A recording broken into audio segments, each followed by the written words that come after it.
네, 정치권 화제의 인물이었지요. 네, 문재인 정부 출범 이후 줄곧 대통령의 입 역할을 해왔던 고민정 전 청와대 대변인이 정치 신인으로 출사표를 던졌습니다. 야권의 유력 대선 주자입니다. 오세훈 전 시장과 정면으로 맞붙었지요. 코로나19로 인해서 선거운동이 쉽지 않을 것 같은데 정치 신인으로서 또 고충도 많을 것 같습니다. 고민정 후보 연결해서 출마의 변부터 현재 전국 상황에 대한 견해 직접 들어보겠습니다. 고 후보님 나와 계십니까? 네, 안녕하세요. 반갑습니다. 네, 고생 많으십니다. 자, 우선 우리 고 후보님께서 어떤 각오로 출사표를 던지시고 또 도전하고 계신지 우선 출마의 변부터 간단하게 들어볼까요? 네, 청와대 대변인까지 지냈던 제가 다시 고향 광진으로 돌아와서 광진을 띄우겠다는 각오로 임하고 있습니다. 그동안 청와대에서 체득했던 여러 가지 국정 운영 경험들을 토대로 해서 광진의 시대를 다시 한번 열어보려고 합니다. 네, 어떻습니까? 아마 청와대 계실 때하고 또 뭐 많이 차이가 있을 것 같은데 현실 정치 또 지금 신경 차이가 좀 있으실까요? 아무래도 그렇죠. 지금까지 해왔었던 것은 이제 저의 정치라기보다는 대변인으로서 이제 대통령의 생각과 말들을 전달을 했었던 입장이었으니까요. 네네. 하지만 주민들을 직접 만나고 이 광진에 와보니까 지금까지 했었던 것에 플러스 체온이 더해진 것 같습니다. 네. 직접 주민들의 그 열기 그리고 혹은 어떤 생활에 대한 개선 사항 이런 것들을 직접적으로 듣고 있는 상황이라서 그동안 소통과 공감을 해왔었던 저의 역할에 플러스 체온이 더해져 있다라는 느낌입니다. 네, 거기에다 뭐 좀 차이점은 발견하지 못했습니까? 차이점이 바로 그겁니다. 네. 직접 만날 수 있다는 겁니다. 그전에는 이제 브라운관을 통해서 혹은 대통령님을 통해서 국민들을 만나왔었는데요. 지금은 직접 만나다 보니까 진심들을 좀 많이 듣고 있고요. 네. 그러나 이제 진행자님께서도 말씀하셨지만 코로나19 때문에 선거라는 게 쉬운 상황은 아닙니다. 네네. 그래서 다 전달하지 못하는 이런 말들은 유튜브를 통해서 좀 적극적으로 전달을 하려고 하고 있고요. 그리고 실제로 다녀보면 주민들께서도 유튜브를 통해서 당신의 이야기들을 들었다 이런 네. 말씀들을 종종 듣습니다. 네. 그러면은 지금 선거 활동을 주로 유튜브로 하고 계시겠네요. 많이 다니지는 못하시고. 아니요, 주로라고 하긴 그렇고요. 유튜브는 이제 거의 이제 오후에 저녁에 들어와서 마지막 마무리 시간에 한 3, 40분 정도 진행을 하고요. 나머지 시간들은 네. 출퇴근 인사를 통해서 계속 주민들께 인사드리고 그다음에 닫혀져 있는 공간에 사람들이 많은 곳에 저희가 갈 수도 없고 지금은 그렇게 모여 있는 곳도 없고요. 네. 그래서 그런 건 어렵지만 좀 열려져 있는 공간, 뭐 시장이라든지 아니면 거리거리, 골목골목 이런 곳들을 다니면서 지나다니시는 광진 주민들께 인사드리고 있습니다. 아무래도 화면에서 많이 익히면 알려졌기 때문에 좀 뭐 다행이기도 합니다만 어떻습니까? 유권자들 만났으니까 반응이 어떠셨습니까? 코로나 때문에 좀 불편해하지 않으실까라는 생각 때문에 좀 조심스러워했는데 네. 막상 만나뵈니까 오히려 왜 이제서야 왔냐 진작에 얼굴을 보고 싶었다 마스크 좀 한번 내려봐라 그 얼굴이 맞나 좀 보자 이런 말씀들 많이 하시더라고요. 네. 마스크 직접 벗어서 보여드렸습니까? 네. 이렇게 살짝 내려서 보여드리면 맞네요 이러시더라고요. 반가워하시는군요. 그리고 네. 이제 그 화면에서 봤었던 고민정이라는 사람과 이제 직접 대면했을 때 느낌들을 많이들 말씀하시고요. 대체로는 되게 똑 부러지네 이런 말씀도 하시고 아하, 네. 되게 자신 있어 보여서 좋다 뭐 이런 얘기도 많이 하시더라고요. 네. 자, 우리 후보께서는 SNS를 통해서 코로나 확진자 다녀간 곳이 오히려 더 안전하다 이렇게 얘기하셨는데 뭐 때문에 그런 말씀하셨습니까? 이제 많은 상인 여러분들이 힘들어 하십니다. 특히나 우리 광진은 이 골목 상권이 많은 곳이라 작은 자영업자들이 참 많은데요. 특히나 이제 코로나 확진자가 다녀간 곳으로 이제 많은 사람들에게 동선이 공개가 되잖아요. 네. 그러면 안 그래도 어려운데 이 확진자가 다녀간 곳이라는 것 때문에 이제 영업이 더 어렵습니다. 네. 그래서 그 상인께서도 굉장히 힘들어하시다는 얘기를 듣고 오히려 확진자가 한번 다녀간 곳은 방역 소독을 굉장히 철저히 할 수밖에 없습니다. 네. 그래야지 다시 문을 열 수가 있는 거니까요. 그래서 확진자가 다녀갔기 때문에 불안한 곳이다가 아니라 오히려 더 소독을 철저히 했기 때문에 더 안전한 곳이다라는 거를 저라도 좀 알릴 수 있다면, 그래서 다시 손님들이 발길을 옮길 수 있다면 제가 좀 작은 역할이 되지 않을까 해서 좀 그런 일정들을 좀 진행을 했습니다. 뭐 어쩌면은 다른 비유로 한다면은 맞은 매질을 맞았으니까 괜찮다는 거네요. 네, 알겠습니다. 자, 네. 뭐 청와대 계셨으니까 관심이 많고 또 여기에 대해서 더 잘 아시리라 생각이 드는데, 대통령께서는 코로나19 기세 이와 관련해서 현장 행보를 많이 하시고 계십니다. 여기에 뭐 특별한 어떤 배경이라든가 어떤 의미가 있을까요? 늘상 일관되게 말씀하시는 게 정답은 현장에 있다라고 말씀을 참 많이 하십니다. 네. 그리고 그렇기 때문에 주로 이제 현장에서 많은 일들, 그리고 현장의 의료진과 실무자들의 의견, 전문가의 의견을 굉장히 중요시하는 분이고요. 특히나 다시는 지지 않을 것이다라는 말이 저는 대통령의 말씀이 참 기억에 많이 남는데, 네. 일본 수출 규제 문제가 터졌을 때 대응하는 과정 중에서 그런 각오를 다지셨던 적이 있었거든요. 네. 뿐만 아니라 우리 국민에게는 세월호라는 굉장히 아픈 기억이 있습니다. 그래서 이 위기 관리에 대응하는 것에서만큼은 다시는 지지 않을 것이다. 이게 그 수출 규제 문제는 일본이라는 나라에 지지 않을 것이다라는 의미도 있지만, 국민의 어떤 안전, 국익, 이런 것들을 위협하는 모든 것에 대해서는 지지 네. 않겠다라는 각오가 굉장히 큽니다. 네. 그래서 강원도 산불 때도 많은 국민들께서 느끼셨겠지만, 이 재난재해, 국민을 안전을 위협하는 문제에 대해서는 굉장히 강하게 대처하고 있는 게 지금 문재인 네. 정부의 특징입니다. 뭐 2월 초순에 코로나19 사태가 조금 진정 국면에 있을 때 대통령께서는 좀 낙관적이다, 안정해도 된다, 이런 말 때문에 그 다음 후로 굉장히 확산이 됐단 말이죠. 그것 때문에 또 염두에 두고 현장 행보를 더 강화하시는 건 아닐까요? 그렇게 생각하지는 않습니다. 이미 현장 행보는 그 말씀하시기 전부터도 시작이 됐었고요. 네. 그리고 그때 갑자기 확산이 됐던 거는 이제 신천지 교인들로 인해서 처음 갑자기 이제 확산이 됐었던 겁니다. 그리고 지금은 이 바이러스를 차단하는 것도 중요하겠지만 경제에 미치는 영향이 무척이나 큽니다. 더 많은 분들께서 피해를 입을 수도 있는 상황이기 때문에 국가를 운영하시는 정상으로서는 당연히 안심을 시켜가면서 방역이나 소독에 대해서 대처하는 이 투 트랙이 같이 진행이 됐어야 됐기 때문에 저는 그때의 말씀이라든지 행동들이 저는 틀리지 않았다고 생각이 들고요.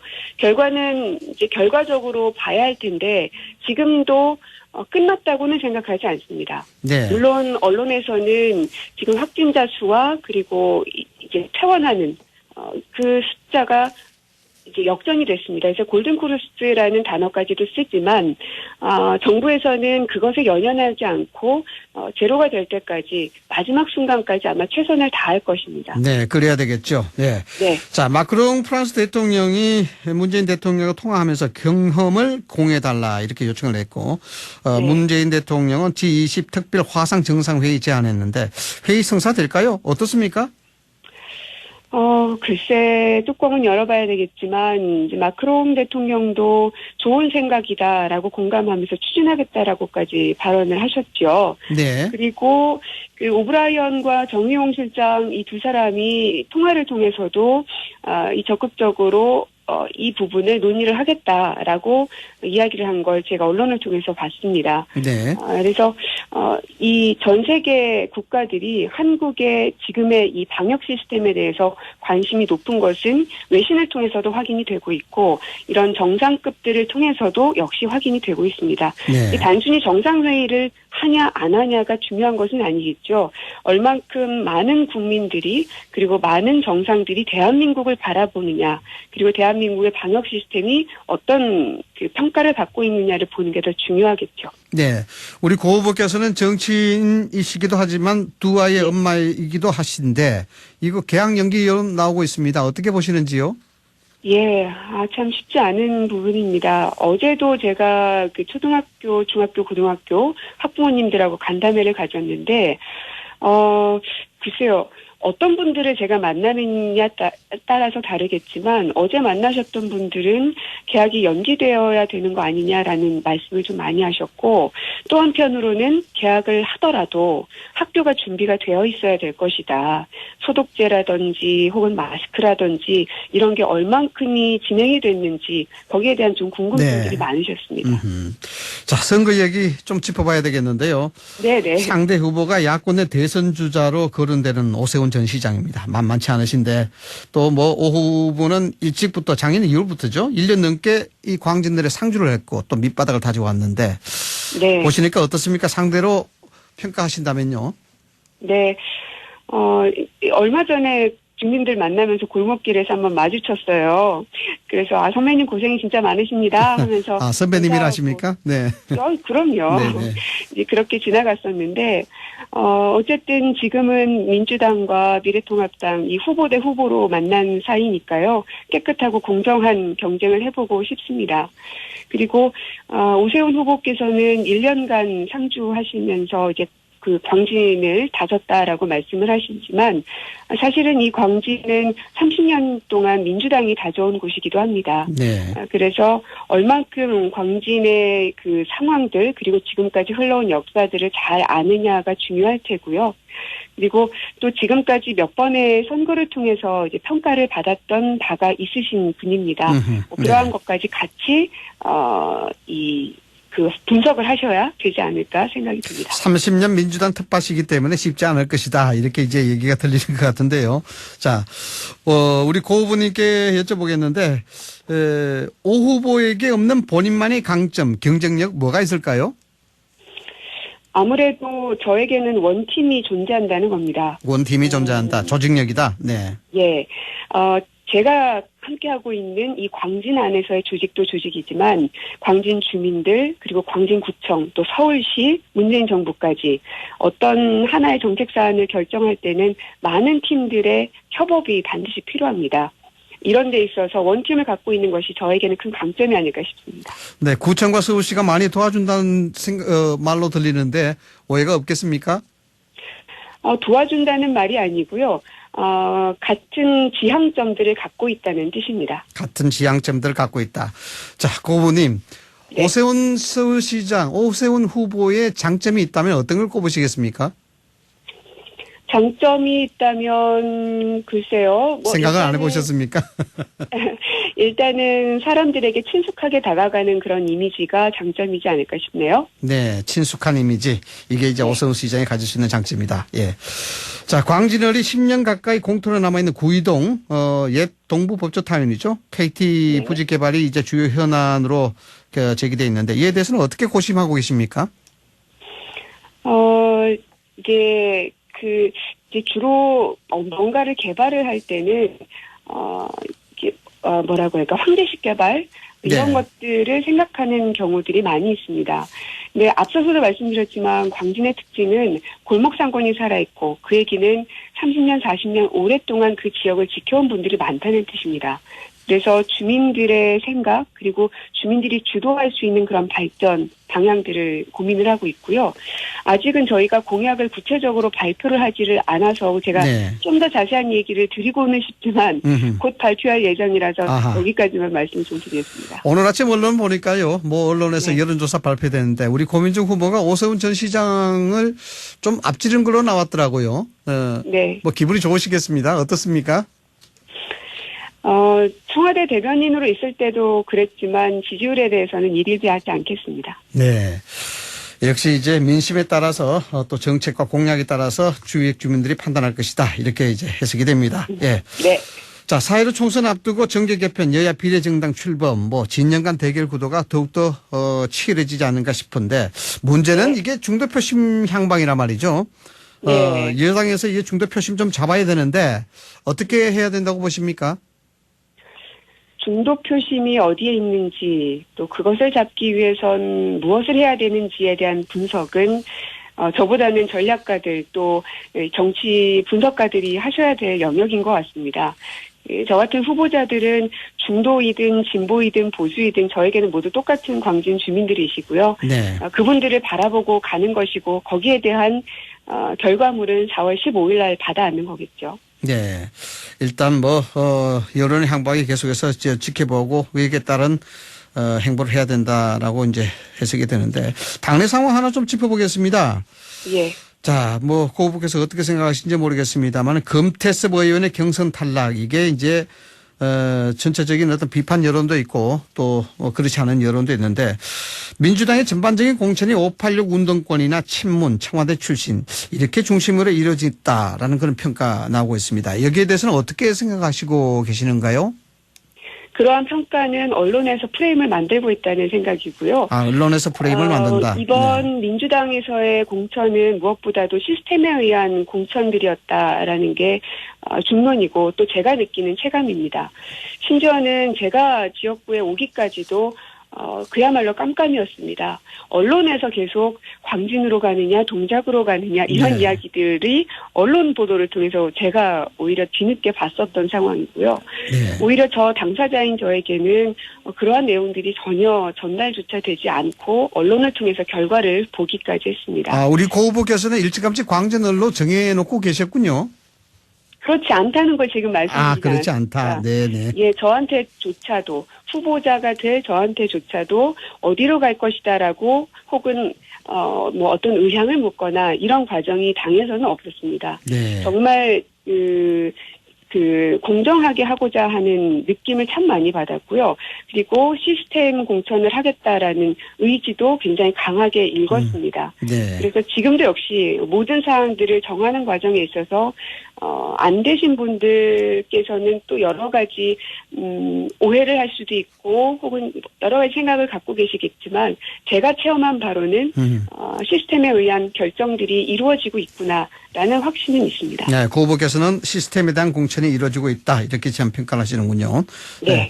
후보님 어떻습니까? 청와대에 계시니까 이 부분에 대해서 좀 예민하게 반응하시리라 생각이 드는데 친문 순혈주의가 너무 지나치다. 또 소위 속칭 문파라는 부분들이 오히려 여권에 악영향을 줄 것이다. 이런 얘기들이 일각에서 나오고 있습니다. 여기에 대해서 그 좀. 일각이 어디인지를 먼저 여쭙겠습니다. 그 일각이? 네. 예. 늘상 제가 대변인 시절에도 마찬가지였습니다. 늘 일각에서는 일하면서 말씀을 물으시곤 하는데 네. 그것이 기사의 제목으로 나가면서 마치 그것이 대다수의 사람들의 여론인 것처럼 만들어지는 것. 그것이 바로 언론의 프레임 만들기라는 생각이 듭니다. 네. 그렇기 때문에 단어 하나하나도 정치인들은 조심할 수밖에 없고요. 그리고 기자님들 한 분 한 분도 기사 하나하나를 쓸 때도 더욱 조심하시는 거겠죠. 네. 언론을 너무 부정적으로 보시는 것 아닙니까? 우리 고 후보님. 그렇지 않습니다. 제가 대변인으로 있으면서 가장 신경을 많이 썼던 것이 기자들과의 관계였었고요. 네. 또 몇 달이 건너서 물어보시면 알겠지만 그 어떤 대변인보다도 기자들과 가깝게 소통했었던 게 또 저이기도 합니다. 네. 만약에 제가 사이가 좋지 않았더라면 지금 저에 대한 기사들이 안 좋은 것 일색이었겠죠. 네. 근데 그렇지 않다는 것은 오히려 지금 진행자님께서 오히려 오해하시고 계시는 게 아닌가 그렇군요. 네. 하는 생각이 드네요. 자, 알겠습니다. 저도 기자 출신이라서요. 네, 제가 한번 여쭤보는 겁니다. 예. 네. 자, 이 비례연합정당 얘기인데 더불어민주당이 결국 최종 결론을 내렸지 않습니까? 만드는 걸로. 어떻게 보십니까, 이거? 비례연합정당은 민주당이 창당하거나 만든 것이라고 보는 것은 맞지 않습니다. 시민사회단체에서 제안을 한 것이고 거기에 대해서 민주적 결정 과정을 거쳐서 당원들께서 결정을 해주신 겁니다. 다만 이제 그 이후에 어떤 당들이 거기에 참여를 하게 될 것인지 그리고 얼만큼씩의 그 번호들을 받아갈 것인지 이런 것들이 논의가 돼야 되겠죠. 근데 이제 민주당에서 얘기하는 것들은 이제 후순위의 비례 후보들을 두겠다라고 얘기를 하지 않았습니까? 네. 이 선거법이 개정이 됐을 때는 이러한 일이 생길 거라고 상상하지 못했을 겁니다. 소수 정당이 국회에 진입하는 길을 열기 위해서 선거법이 개정이 됐었고요. 네네. 하지만 이번에 그 미래 한국당이 생기면서 그 선거법이 개정된 것이 왜곡되는 상황이 펼쳐졌습니다. 거기에 대한 절박감들이 민주당 당원들에게도 있었기 때문에 비례연합 정당에 대해서 74%라는 압도적인 찬성을 보여줬던 것이고요. 그리고 그 이후에 어떻게 또 세부적으로 논의할지는 이제 논의를 해봐야 되는 과정을 알고 있습니다. 네. 정의당은 참여할 것 같습니까? 글쎄요. 다른 당의 마음을 제가 알 수 있겠습니까? 네. 참여한다면 아무래도 낫겠죠. 네. 무엇보다도 이 코로나19라는 굉장히 어려운 상황 속에서 이것마저도 정략적으로 이용하려는 제1야당의 행태라든지 혹은 대통령 탄핵이라는 것을 공식화하는 이런 것들을 저지하겠다라는 진보개혁 세력들의 어떤 판단이 있지 않을까 싶습니다. 네, 알겠습니다. 자, 정치 신인이라서 엄청나게 바쁘실 텐데 인터뷰 감사합니다. 네. 네, 고맙습니다. 지금까지 고민정 전 청와대 대변인이었습니다.